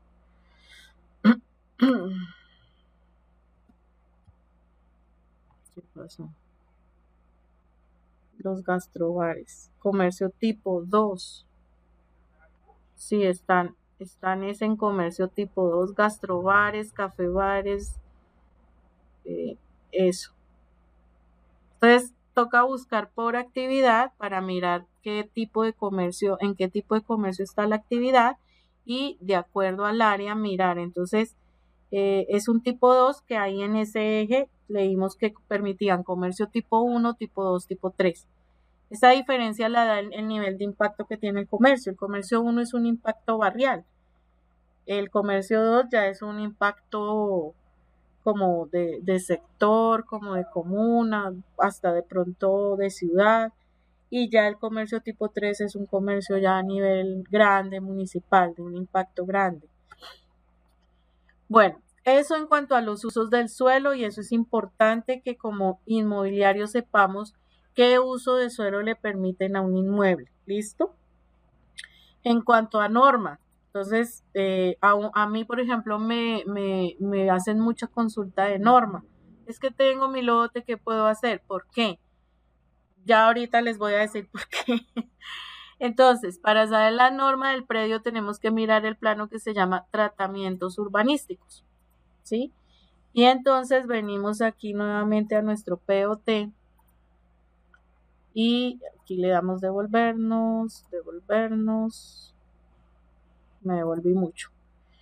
Tenemos que buscar el plano que se llama tratamientos urbanísticos en cuanto al suelo urbano, ¿no? Estoy hablando de predios de suelo urbano, porque también hay una norma para predios en suelo rural y hay que buscar el plano de reglamentación de reglamentación rural. Entonces aquí está plano de tratamientos urbanísticos.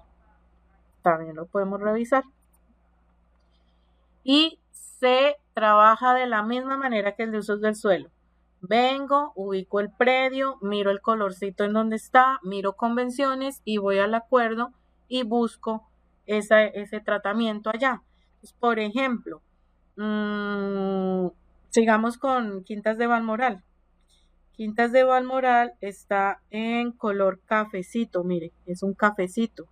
Entonces vamos a ver qué es lo que significa ese cafecito. Entonces aquí dice que es conservación.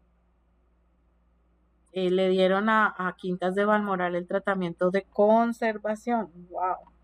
Entonces vamos a mirar qué es eso. Buscamos aquí la palabra conservación. Entonces tenemos que llegar a donde diga tratamiento de conservación, porque conservación también está en la parte ambiental. Pero aquí, pues en este tema urbano significa otra cosa. O sea, en el tratamiento de conservación significa que no les dejan hacer, pues digamos que todo lo que quieran. Hay una restricción. ¿Dónde está? Pero les digo que esto es de paciencia. Esto es de paciencia. De leer, a que le guste leer, a que le guste cacharrear.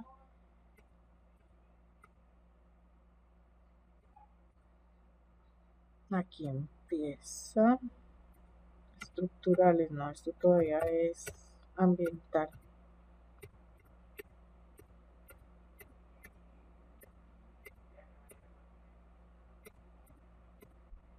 En este POT las rondas hídricas quedaron señaladas, hay una normatividad para rondas hídricas. A mí me parece que este POT está muy completo, pues como todo, tiene algunas debilidades, pero me parece que del que teníamos a este mejoró muchísimo. Ya no hay tanto vacío normativo como había en el anterior, porque pues el anterior fue la prueba. Ya haciendo este, pues había gente especializada en este tema y todo eso. Nada que llegó a tratamiento de conservación. Ya, aquí está, tratamientos urbanísticos. Entonces aquí está consolidación, mejoramiento integral, renovación urbana, conservación. Se entiende por conservación el tratamiento urbanístico que por razones ambientales, históricas o arquitectónicas limita la transformación de la estructura física de áreas del municipio de inmuebles particulares, de obras públicas y de elementos constitutivos. Entonces, ¿qué es lo que le permiten hacer? Pues vamos a mirar a ver cuál es la ficha para eso. Debe haber una norma para ese tratamiento. Sigamos aquí. Aquí está. Ah, no, ese fue el que leímos. Ah, aquí dice en qué página está creo que estaba en el artículo 157, si no vi mal, la ficha normativa.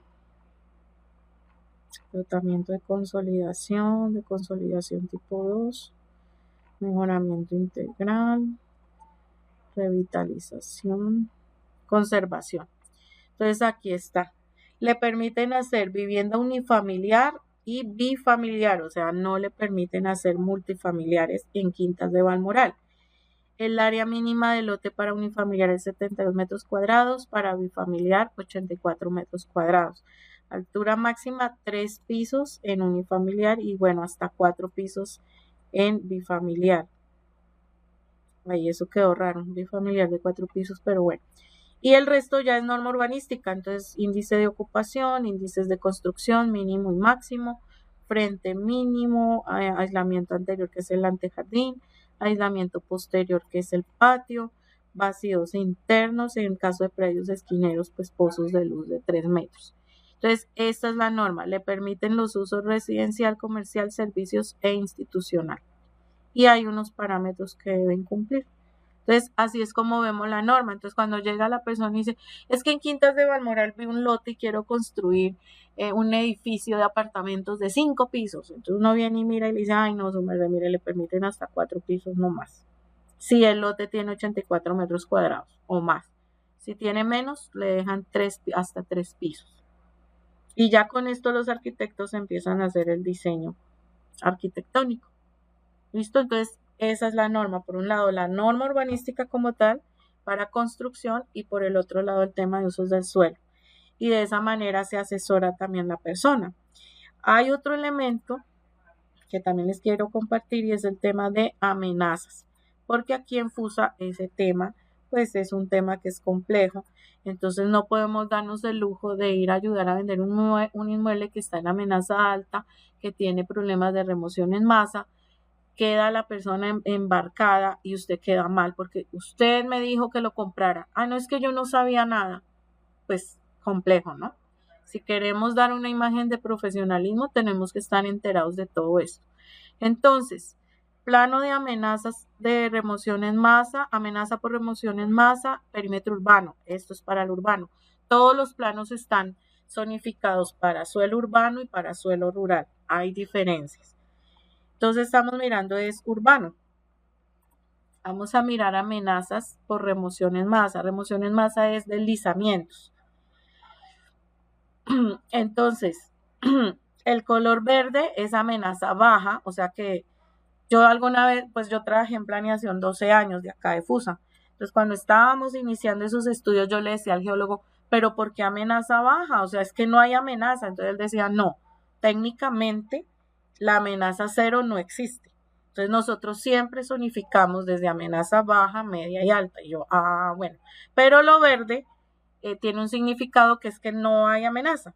Pero pues aquí técnicamente tienen que ponerlo de color verde con la convención de que es baja. Bueno, la amenaza media está en color amarillo y la amenaza alta por remoción en masa está en color rojo. Entonces, ¿dónde vemos en el perímetro urbano amenazas altas por remoción en masa? Se puede decir que a lo largo de la quebrada La Parroquia, y efectivamente uno mira y sí, allá están los mayores incidentes en la parte norte, lo que es el barrio aquí Monteverde. Este sector tiene problemas de deslizamiento fuerte.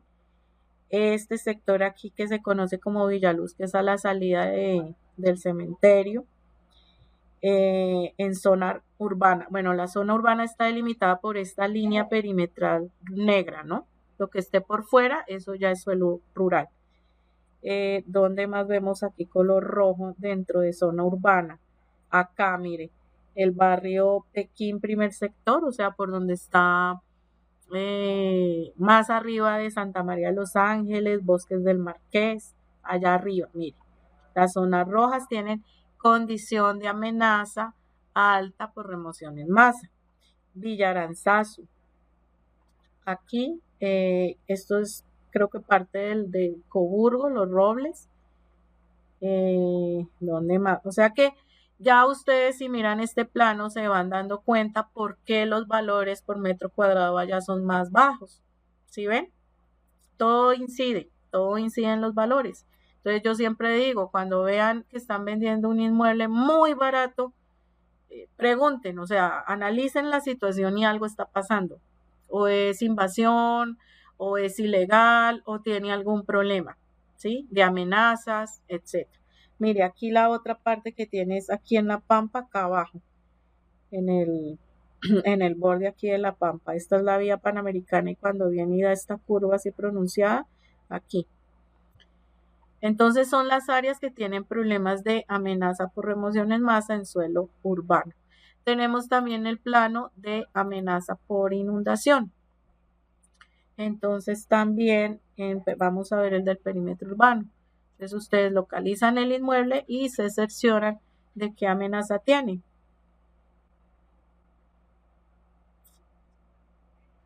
Aquí el perímetro urbano por inundación, lo mismo, aplica los mismos colores. Entonces, inundación, aquí arriba de la quebrada La Parroquia Pekín, esta es la quebrada Pekín, y efectivamente es la que se ha desbordado varias veces. La Parroquia viene acá, no, esa es, creo que es Sauces, algo así, no me acuerdo. No, sí, creo que sí es La Parroquia, porque esa descarga aquí en la quebrada Sabaneta y partecitas de la quebrada Sabaneta también tiene ese problema de inundación. Mire. Tiene aquí esta parte, pero eso ya es que, no, sí, esto es allá ¿cómo se llama eso? El triángulo, le llaman el barrio Triángulo Desarrollo, mire, este cuerpo hídrico. Esta otra, aquí en esta parte, la quebrada Balmoral. En Manila, la quebrada Manila, tiene ciertas áreas ahí con ese problema. ¿Qué más? Acá, esto es, ¿qué? Aquí es donde está Pedregal de San Ángel, Palmetto, aquí en esta parte. Esta quebrada de Benécer, mire, tiene esa condición, pero aquí pues no, gracias a Dios, aquí no ha pasado nada, yo vivo en Benécer. Esta otra quebrada, no sé cómo se llama, la Lagañosa. Bueno, entonces sí hay zonas que tienen esa susceptibilidad al tema de inundación acá en Fusagasugá, pero la más complicada es lo que tiene que ver con la quebrada de Pekín, que sí hemos visto en el año 2014 se vio lo que sucedió. Bueno, eso quería compartirles de norma urbanística. No sé si tienen alguna inquietud, alguna otra pregunta.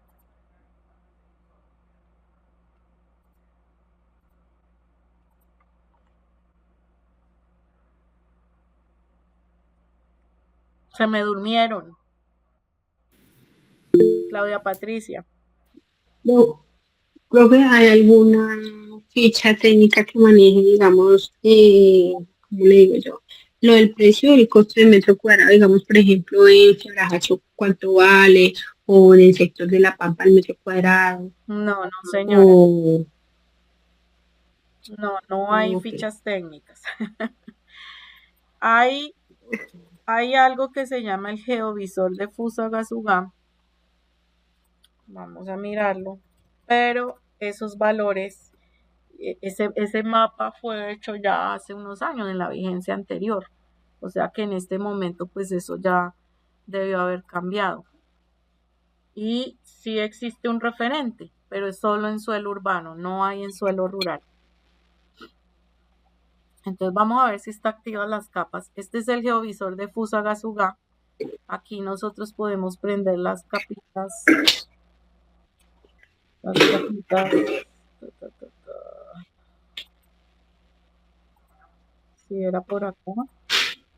No, no era acá. Este es el geovisor. No, espero que me metí mal. Este lo vamos a ver ahorita. Sí, ay, ya se nos acabó el tiempo. Lo vamos a ver mañana.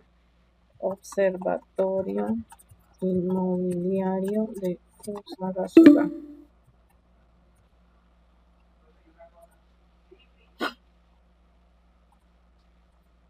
¿Qué pasó?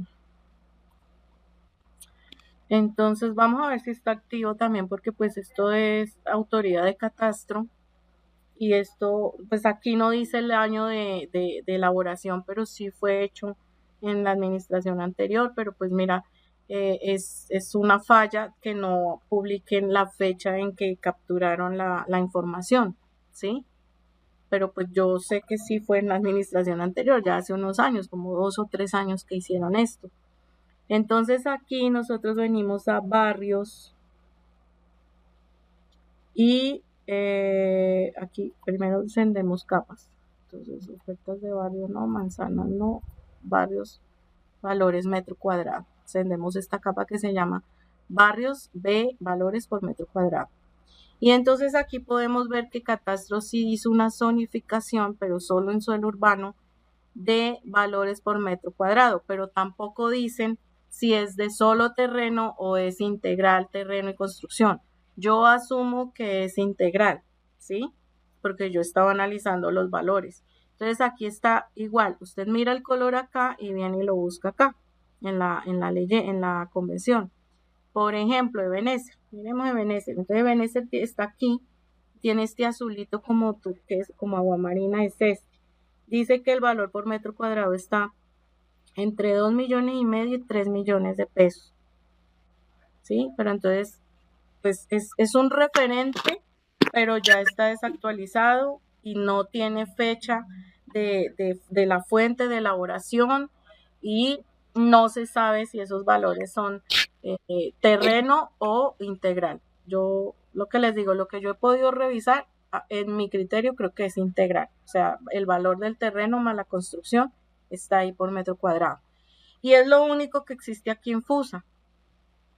Sería excelente que Catastro de alguna manera hiciera las actualizaciones se llama observatorio inmobiliario. Por ley, todo gestor catastral debe tener su observatorio inmobiliario y sirve para eso, para analizar valores por metro cuadrado, tendencias, etcétera.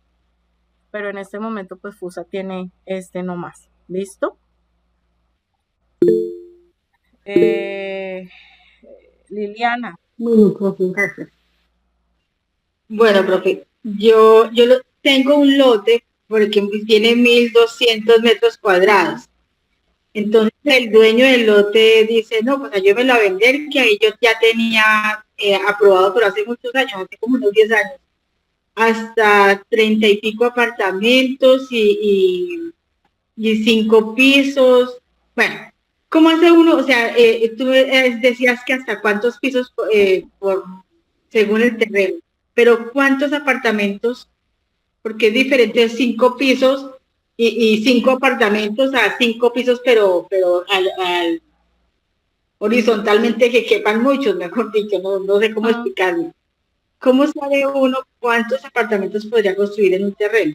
Pues la verdad, esa pregunta hay que hacérsela al arquitecto, pero generalmente acá en FUSA, el anterior POT hablaba de que un apartamento por cada habitación más zonas sociales debía de tener,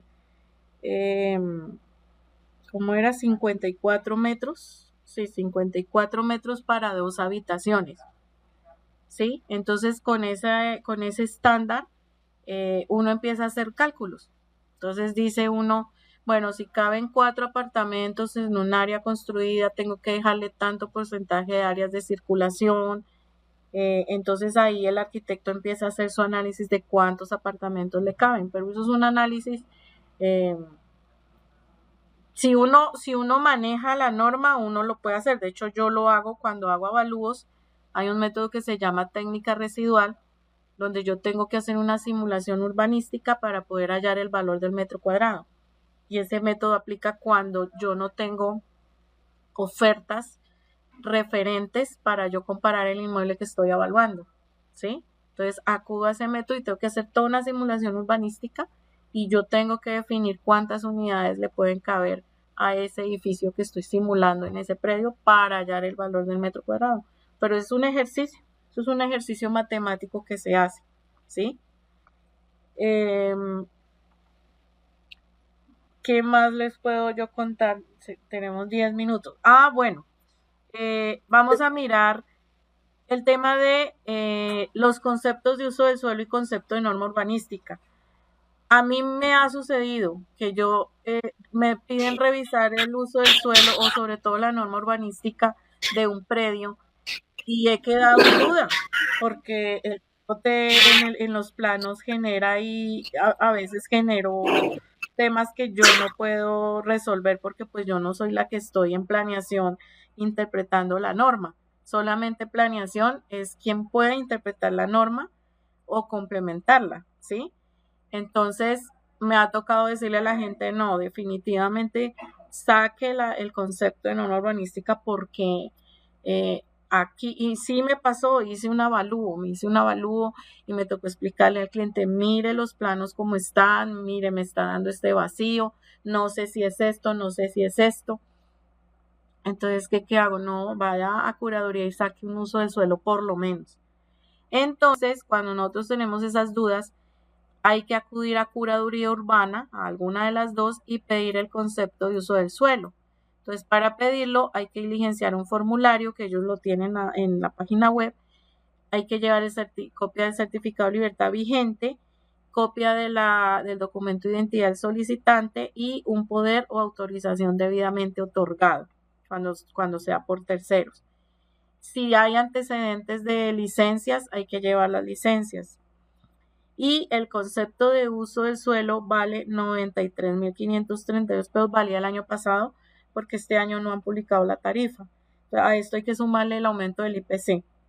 Y el concepto de norma urbanística, que es otro documento muy diferente, son los mismos requisitos, pero ese vale 467.100 pesos. Ahora sí entienden por qué a veces me buscan tanto para uno dar asesoría en norma urbanística. Y ahora sí entienden por qué si ustedes se meten en este cuento pueden hasta cobrar por la asesoría urbanística. Yo eso no lo cobro, pero sí se debería cobrar porque eso implica tiempo de venir, buscar el predio, abrir un plano, el otro, analizar, contarle a la persona qué puede hacer. ¿Y por qué lo buscan? porque cuando van a planeación a pedir una asesoría, pues planeación desafortunadamente no hay nadie que atienda, nadie está en atención al público, nadie sabe nada, y qué pena decirlo, pero es la verdad. Y no es solo esta administración, muchas administraciones han pasado así. Entonces la gente que quiere invertir queda loca, queda gringa porque no sabe por dónde buscar, qué puede hacer, ni nada de eso. ¿Sí ven? Entonces ahora sí entienden por qué les estoy dando estos tips para que ustedes aprovechen esta información. Bueno, ¿alguna Sí, señora. inquietud? ¿Alguna pregunta?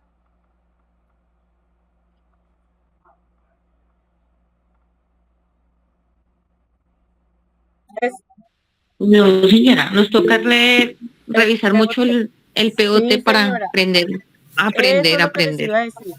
Esto es de entrar, descargar los planos, el acuerdo, hacer ejercicios, mire aquí, mire allá, lea, y usted le puede sacar el jugo a eso. ¿Sí? Entonces, Exacto, sí.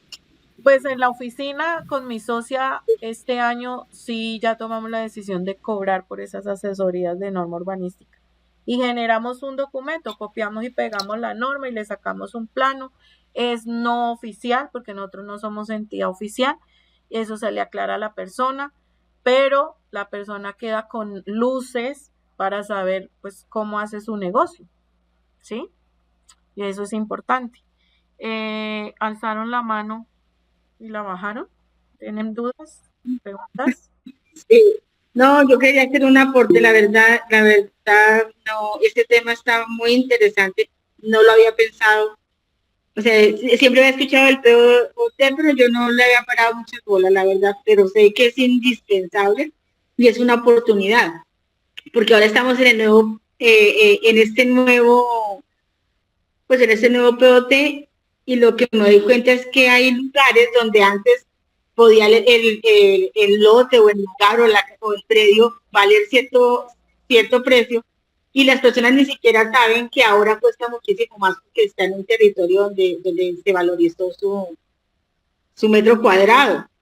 Entonces hay muy bonitas oportunidades y muchas cosas para poder asesorar y vender. O sea, está un mercado en el que nosotros con conocimiento podríamos hacer muchas cosas. Claro que sí, con conocimiento y el tiempo, ¿no? Eso requiere tiempo. Bueno, complementando la pregunta de ahorita de lo del lote que tenía licencia hace 10 años, ya perdió eso. Esa licencia ya no está vigente. El decreto 1077 del 2015, que es el único reglamentario de vivienda, ciudad y territorio, establece un capítulo de licencias y en él dice que la vigencia de una licencia es de 2 años, prorrogable a otros 2 años. Ya pasaron 10 años, ya perdió. Ya le aplica la norma que hay ahorita en el nuevo POT. O sea que si siguen vendiendo el lote con la proyección de los 5 pisos, están errados. Tiene que mirar su merced el POT, localice el predio y mírele a ver qué norma le está aplicando ahora, para que al menos usted pueda decir, mire, ya no son 5 pisos, son 7. ¿Quién quita que pronto le haya aumentado el número de pisos? ¿Sí? Entonces sí tienen que hacerle... Sí. Además que está al lado de una quebrada. Si está al lado de una quebrada, de una vez tiene que pensar en que tiene que dejar una ronda de 30 metros a lado y lado. Y eso es impajaritable. Y esa área de ronda no se puede edificar. ¿Listo? Bueno. Sí. A mí me quedó una duda, bueno, ya se va a acabar el tiempo. Aprovecho lo que pasa es que cuando estábamos en este tema había mucho ruido, por eso no había el micrófono. Pero cuando estamos hablando de escrituras y todo eso, hay un apartamento en Balmoral que es un primer piso y segundo piso, muy familiar. Entonces cuando se vendió el predio, se suponía que la parte de abajo le pertenecía al primer piso, es como un garajito, y se vendió de esa forma, y que según el segundo piso tenía apenas como un pasadizo para subir. Ahora he tenido problemas porque la señora me dice, usted me engañó, porque en las escrituras no dice nada, se supone que era así, pero ahora en los del segundo piso dice que el garaje, o sea, la partecita común les pertenece a los dos. Entonces ahora el señor mete un carro y no deja que... Eso es un problema, pero en escritura no hay nada. Entonces no se puede decir si sí o si no. Pues yo le aconsejo que busque en planeación los planos de esa propiedad horizontal y allá sí están como áreas comunes, revisar cuáles son las áreas comunes. Allá los planos sí podría decir, porque puede ser un error de escritura cuando hicieron el reglamento de propiedad horizontal. Yo he encontrado muchos errores en escrituras de propiedad horizontal. Ya, y en planeación sí puede solucionar Claro, uno de usted esos. pide el expediente bueno. con el número catastral matriz, pide el expediente y revisa los planos de propiedad horizontal. Ahí le puede dar unas Gracias, luces si eso está ahí. Sí, pero mira lo importante que es uno mirar todo eso. De eso me he dado cuenta porque después en los chicharrones de los que se mete uno. Hay que Dice usted, leer me la engañó. escritura de propiedad horizontal. Son escrituras muy grandes. Yo sé que a uno le da pereza, pero hay que leerlas. Yo he encontrado errores en esas escrituras. Yo las he encontrado. Sí, señora. Bueno, ¿alguna otra inquietud? Que quedan 2 minutos.